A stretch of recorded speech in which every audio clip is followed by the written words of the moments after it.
रीना, मैं तुमसे कुछ पूछ रहा हूँ। मेरी बात तुम्हें सुनाई नहीं दे रही है क्या, या फिर सुनना नहीं चाह रही हो तुम? क्या बात हो गई? इतना क्यों चिल्ला रहे हैं आप? मुझे सब सुनाई दे रही है, मैं बहरी नहीं हो गई हूँ। तो जवाब क्यों नहीं दे रही हो? मैं कितनी देर से तुमसे पूछ रहा हूँ। सोनल और पिया को इनवाइट तो किया है ना। इन दिनों ऑफिस का वर्कलोड भी ज्यादा है, इसलिए मैं किसी को फोन नहीं कर पा रहा हूँ। नहीं, मैंने किसी को फोन नहीं किया। लेकिन क्यों?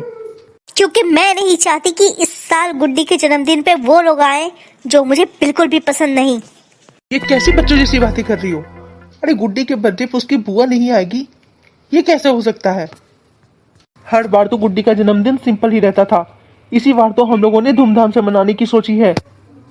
गुड्डी के इस जन्मदिन का तो सबको इंतजार होगा, क्योंकि हमारे यहाँ 5 साल से पहले कोई जन्मदिन नहीं मनाया जाता। हाँ, मुझे भी ये सब पता है, लेकिन इस बार मैं किसी की नहीं सुनूंगी। जिसे मन चाहेगा बुलाऊंगी और जिसे नहीं चाहेगा नहीं बुलाऊंगी। माँ की कितनी इच्छा थी कि गुड्डी का ये 5वां जन्मदिन बहुत धूमधाम से हो और सभी रिश्तेदारों को हम इनवाइट करें।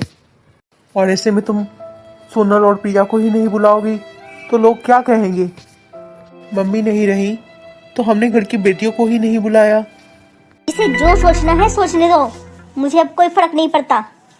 अरे मैं भी तो इंसान हूँ, मुझे भी अच्छा बुरा लगता है, लेकिन कभी किसी ने मेरे बारे में तो नहीं सोचा। क्या आप लोग भी वही सोच रहे हैं जो मैं सोच रही हूँ? अरे यही कि रीना कितनी बुरी है, लेकिन ऐसी बात नहीं है। रीना पहले ऐसी नहीं थी। उसे घर की बेटियों का इज्जत करना, मान सम्मान देना बखूबी आता था। लेकिन रीना की सास शालिनी जी, उन्होंने अपनी बेटियों के आगे अपनी बहू को कुछ समझा ही नहीं, और ना ही कभी रीना के मायके वालों को किसी फंक्शन में बुलाया। बस इसीलिए रीना ऐसी हो गई थी। लगता है मम्मी आ गई।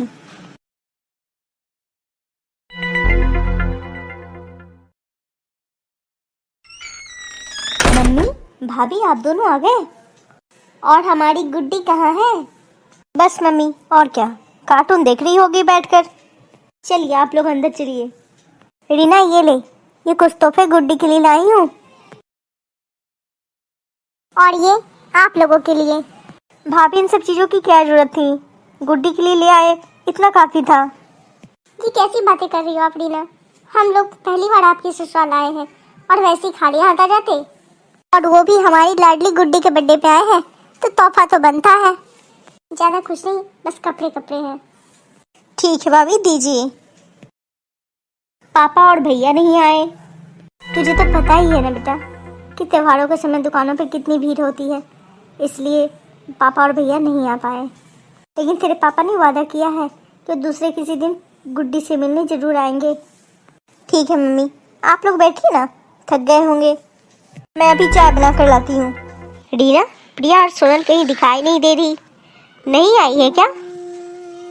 मम्मी, मैंने फोन तो दोनों को ही कर दिया था। अब प्रिया कहने लगी मेरी तबीयत ठीक नहीं है, और सोनल कह रही थी उसके घर छठ होता है, तब मैं कैसे जिद कर सकती हूँ? आप ही बताओ। गुड्डी के जन्मदिन पे दूर दूर से रिश्तेदार आ रहे हैं और गुड्डी की बुआ ही नहीं आएगी, लोग क्या कहेंगे फिर? भाभी, मैं क्या कर सकती हूँ, फोन ही कर सकती हूँ ना। अब आना ना आना उनकी मर्जी है। चल कोई ना, जब उन्हें टाइम मिलेगा आ जाएंगी। आप दोनों बैठो, मैं आप दोनों के लिए गर्मा गर्म अदरक वाली चाय बना कर लाती हूँ। आपके हाथों की अदरक वाली चाय मैं अभी तक मिस करती हूँ।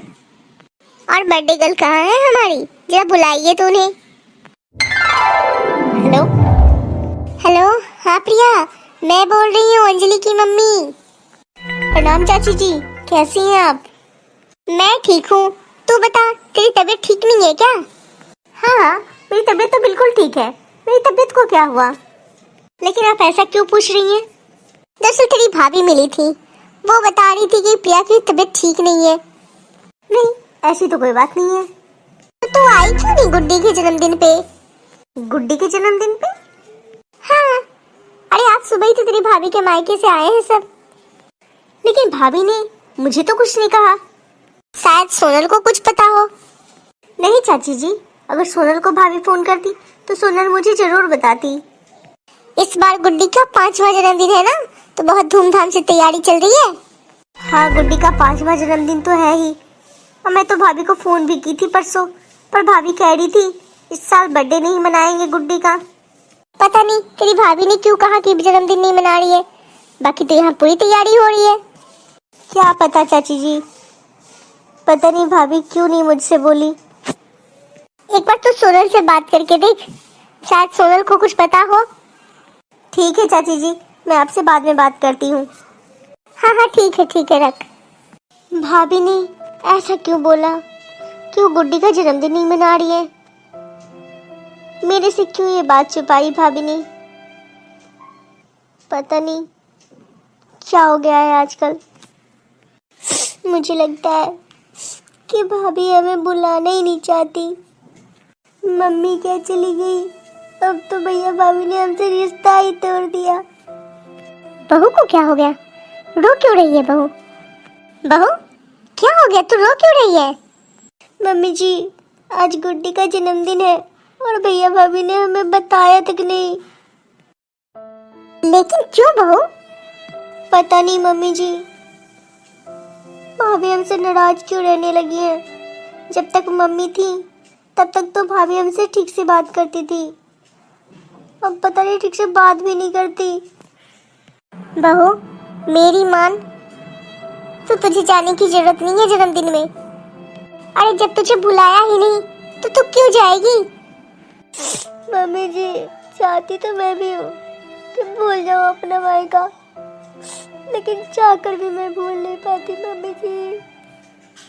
तू कह तो सही रही है बहू, लेकिन इस तरह जबरदस्ती रिश्ते ढोने से रिश्ते निभाए तो नहीं जाते ना। मम्मी जी, अगर आप बुरा ना माने तो आज मैं गुड्डी के जन्मदिन पे जाना चाहती हूँ। बहू वो भी बिन बुलाए? मम्मी जी, बुलाया तो मेहमानों को जाता है ना, मैं तो उस घर की बेटी हूँ। तो कह तो सही रही है बेटा कि तू उस घर की बेटी है, लेकिन वो भी तब तक थी जब तक तेरी माँ जिंदा थी। अब तेरी माँ नहीं है उस घर में, लेकिन फिर भी तेरी इतनी इच्छा है तो मैं नहीं रोकूंगी तुझे, लेकिन एक बार अपनी छोटी बहन से बात तो कर ले। फिर जो तुम दोनों को सही लगे वही करना, मैं कुछ नहीं कहूँगी। ठीक है मम्मी जी।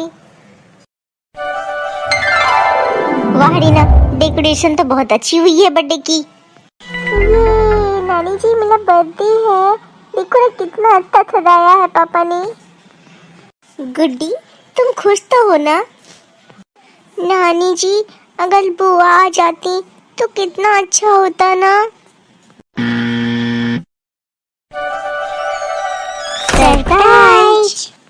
प्रिया, सोनल, तुम दोनों हैप्पी बर्थडे गुड्डी बेटा। थैंक यू बुआ। प्रिया, सोनल, तुम दोनों नमस्ते आंटी जी। नमस्ते बेटा। प्रिया, रीना तो बता रही थी कि तुम्हारी तबीयत खराब है, और सोनल तुम्हारे ससुराल में छठ होता है, इसलिए तुम दोनों नहीं आओगी। हाँ आंटी जी, भाभी बिल्कुल सही कह रही थी, लेकिन हमने ये सोचा कि चलो गुड्डी का ये 5वां जन्मदिन है, तबीयत का क्या है, अच्छा खराब तो चलता ही रहता है। सोनल, प्रिया, तुम दोनों ने बहुत अच्छा किया कि चली आई। हाँ भैया, आती क्यों नहीं, हमारी इकलौती भतीजी का जन्मदिन जो है। रीना, सोनल और प्रिया के लिए कॉफी बना कर लाओ। भैया कॉफी मैं बना कर लाती हूँ, भाभी सुबह से काम कर करके थक गई होंगी। रीना, भाभी आप, कोई काम था क्या? मुझे पता है रीना, तुमने प्रिया और सोनल को फोन नहीं किया था।